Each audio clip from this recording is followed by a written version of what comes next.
I think the one thing that I've been good at on YouTube is pivoting, going from vlogs to travel content to real estate to now I'm in the fourth pivot. Yeah, it all comes down to storytelling, and that's what I like to do. All the other things, YouTube, filming, editing, that falls in the umbrella of loving to tell stories.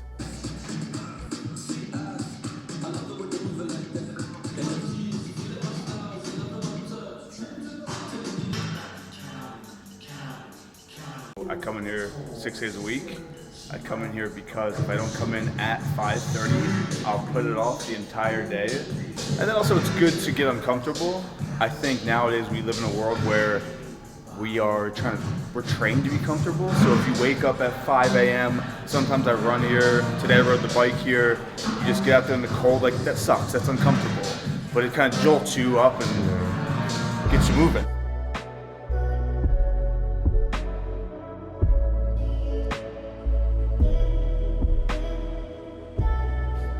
A lot of people, they see my channel and they see the real estate, right? And that's really what it's kind of become known for and how it grew. But before that, I did vlogs. I made like 700 vlogs about life in the city. I moved here in 2013 and I was pursuing theater, not making any money, not landing auditions. And then I discovered YouTube. And like I had always wanted to do something creative and make videos, but no one, especially where I'm from, no one ever kind of said that was an option. Even in college, I remember a professor, I was like, oh, I want to like start making videos and posting them on YouTube. And they're like, oh, that's not a thing. So I moved here, was studying acting, auditioning, not getting any jobs. I ran out of money, worked like 7 different jobs. And it was a mix of good timing and just kind of having a curiosity. Like I just wanted to make things. And then I started making vlogs. I taught myself how to film, how to edit. Really bad vlogs at first, and they got better and better. I always wanted to travel. My first time on a plane, I was 24 years old. Then I did a lot of travel content, like top destinations, things to do in certain locations, mainly like cold and remote destinations. And then from there, I got into real estate, sort of by accident.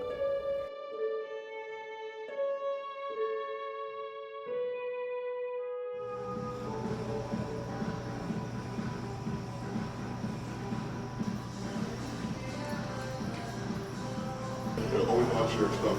For my real estate, what's your name? Luis. Luis, good to meet you. Nice to meet you, man. You wouldn't be able Take it in there.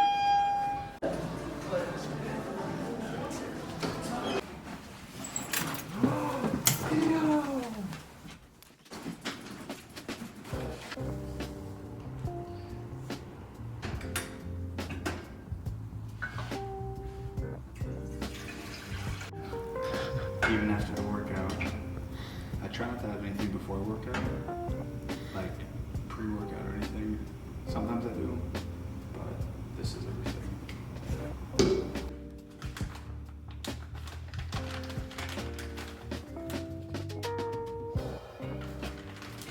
It's interesting because even looking back now, it's only hindsight where you can really see like trends in certain things. When I was 10 years old, I asked for a video camera. A VHS camera where you put in the big tape and you record to the tape. I asked for a camera and there's a clip of me in 2000 and I think 1 or 2000, I was vlogging myself on a ski trip as an 11-year-old kid. So I've always been fascinated by film as a medium. And even growing up, my parents got divorced when I was super young, so movies were such an escape. Every Friday night we'd go to Blockbuster, picked out like 5 movies, like back when Blockbuster was a thing. And YouTube was just a natural evolution of there was no really barrier to entry. I filmed a lot of my first videos on my iPhone, used iMovie, and just made vlogs.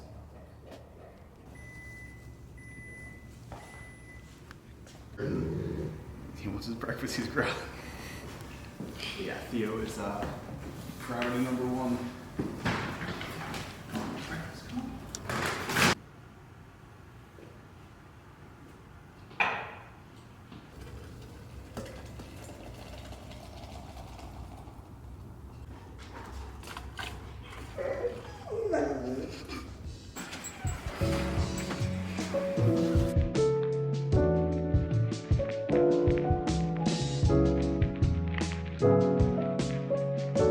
I don't think I'm particularly good at one thing. I just haven't stopped.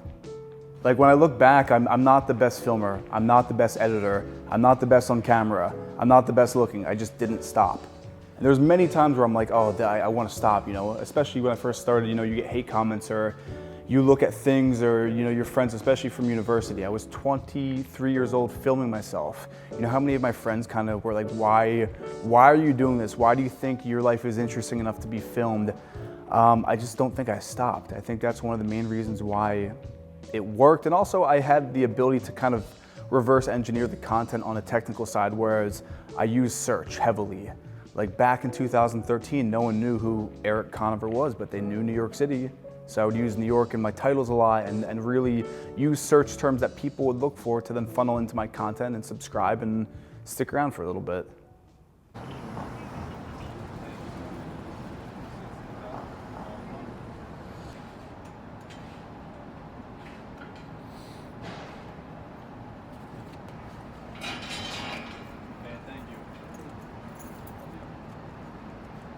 Gym, coffee, Theo. Every morning is kind of like that. Theo, come here, come here. The most critical thing is managing your time, especially when you work for yourself. No one's telling you what to do. I've always been that way where I've kind of been a self-starter. Managing time is number one, and for me that's routine. When I'm in the city, I'm up around 4:45, mill around, have some coffee, wake up, go to the gym, even if I'm not feeling it. Like this morning, I felt like absolute shit. And we were there and I got in a little workout, and that's better than nothing. And that you win that little battle where you get out of bed. And that sets the cadence for the rest of the day. Even if it's a mellow day, you still got something done in the morning. Come on, let's go.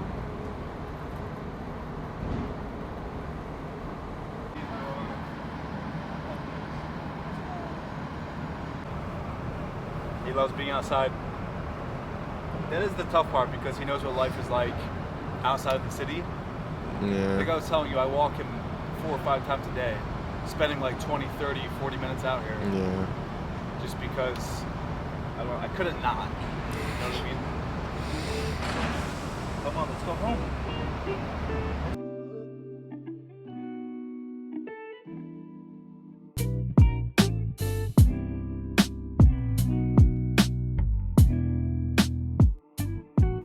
Yeah, it is a rare thing nowadays to be a YouTuber and to do the majority of the work yourself. And that's kind of what drew me to the platform in the beginning, was the fact that I could make something. My process is very interesting. I make videos around things or I try to, around things that I would want to watch. Would this get me excited? Like for example, my dad was driving to work and listening to AM radio and heard that they were selling the narrowest house in New York City. It's like 8 foot wide, historic home. And he called me up, he's like, you should make a video around this. And I searched it up and there's a lot of press on it. I was intrigued by it. It was interesting, it was quirky, it was still in the real estate genre. And then from there, just reverse engineering. If I clicked on a video in the first 3 seconds, what would I have to see that would make me have to be able to have to keep watching? And for that, I opened the window and I hung out of the window of the narrowest apartment, and I'm like, this is the narrowest home. It was a tight shot, zoomed back out to show that this home was literally 8 feet wide. And then from there, just jump right into the content. So like right now, I'm just airdropping Instagram Reels, TikTok, Shorts from the phone to the computer. We'll edit them, post them. That's the thing I love also, like when I first started this, I would film my videos on my iPhone, and like vertical video didn't exist back then.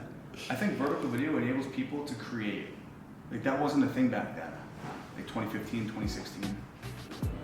Let's see which take is the best. Like these are just simple like walkthrough videos that I filmed yesterday. I had one short get like 12 million views, and my channel exploded from it. And after I saw that, I'm like, oh wow, I get it now. Like I get why this is the future. Speed it up to the bedroom and slow it down like right here.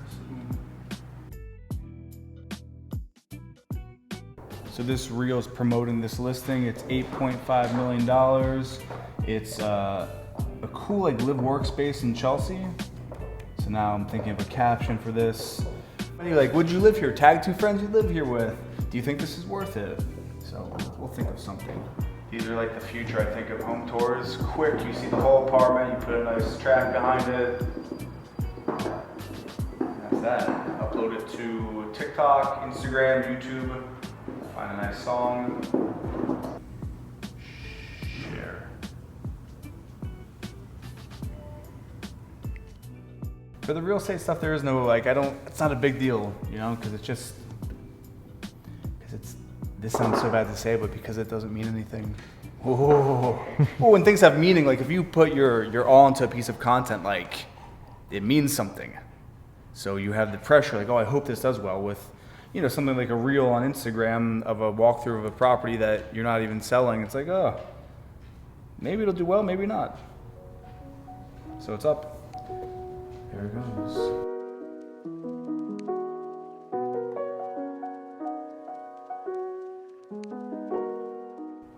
I think the pivots in content always happen when I felt like I got to a place where I was very comfortable.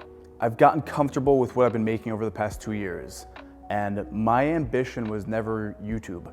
That was never the goal was never to be a YouTuber. It was to make and create things with video.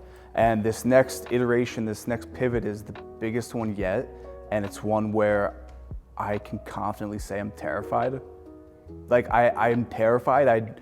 It's such an unknown, and that's why I'm doing it. And it's something where it's more so a personal journey. I won't be filming it on YouTube. The content will reflect, you know, what I'm doing and this next kind of goal I have. So, I mean, what viewers can expect is the content will be a lot more raw, more vlog styles. I'm talking just like what I'm up to on a daily basis. Still doing the occasional home tour because a lot of people follow for the home tours, but in a different way. Less polished, more with a specific voice. Yeah.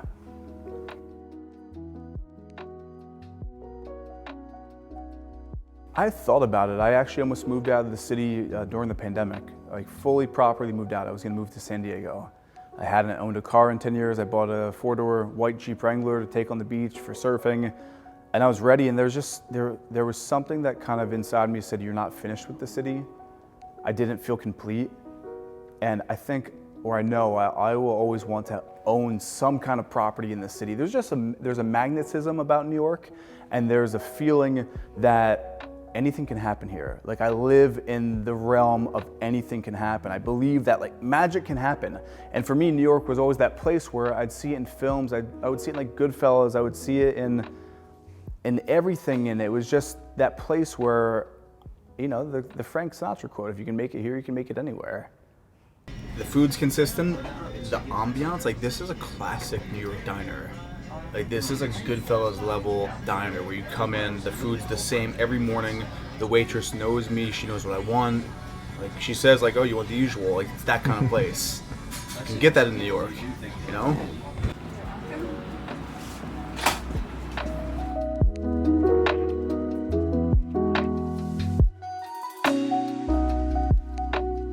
It's interesting because I've had a rare opportunity to see New York on both sides of the coin. When I first moved here, I don't come from a wealthy family. I had a ton of student loan debt. I was living in a tiny, crappy apartment, and a lot of this was documented in my early vlog. And I've struggled. I've been so broke where I couldn't even afford a monthly subway pass. So I've seen that. And now I'm on the flip side where I've found some kind of, you know, traditional success in the traditional sense of the word as financial success and career-wise.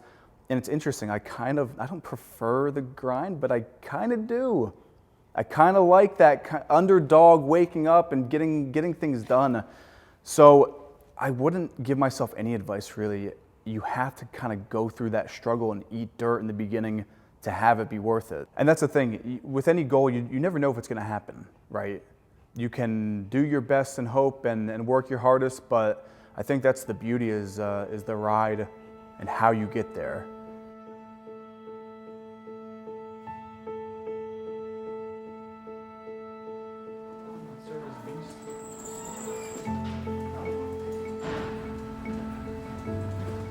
I was living, and I hate to say it now, but it's only hindsight I can say it, I was living inauthentically.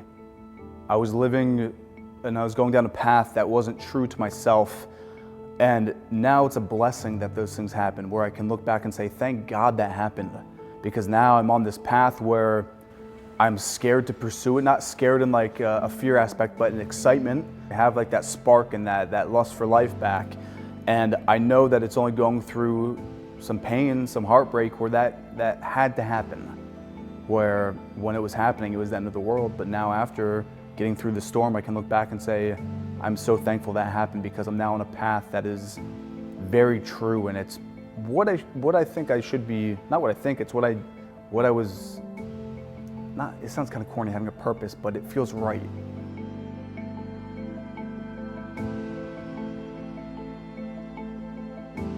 My name is Erik Conover. I was thinking about this question, how to define myself. I wear many hats. I'm a YouTuber. The word content creator definitely falls into there. Marketer, videographer, editor, scripter. I do a lot of things. Yeah, I tell stories.